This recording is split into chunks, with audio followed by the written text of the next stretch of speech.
Everything laid out. After speaking to Dr. Grossbeard and the Guyanese nurse, I've realized that the reality of what Michael was told, that if the first three radiation treatments were not successful in at least slowing and shrinking the cancer in my brain, then I was going to die in that hospital. He was scared. I've been trying to talk to him about his experience of my being in the hospital, but he's only been talking to me in bits. One part is he's trying to protect me. The other, he just doesn't want to talk about it. Michael, as you may remember, my dear readers, isn't much of a talker. He likes to work it out himself. Of course, I've told him he cannot do that. Regardless of anything he says, I know overwhelmingly he was scared.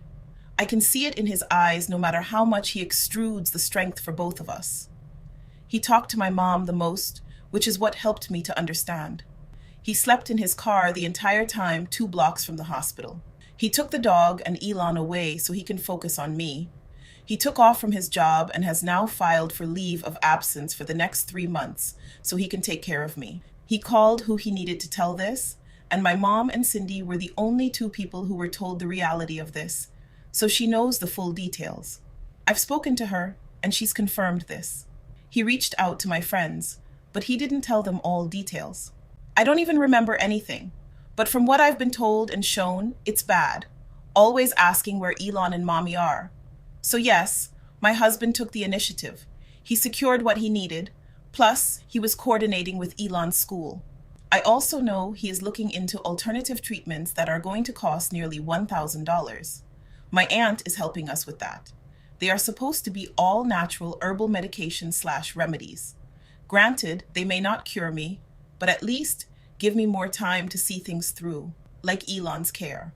The only thing Michael bought while I was in the hospital was a phone for Elon. That was $550. I remember Elon needed a phone. The battery wasn't even lasting a few hours on it. And now, more than ever, I wanted him to have something that worked. I am working on a will for Elon.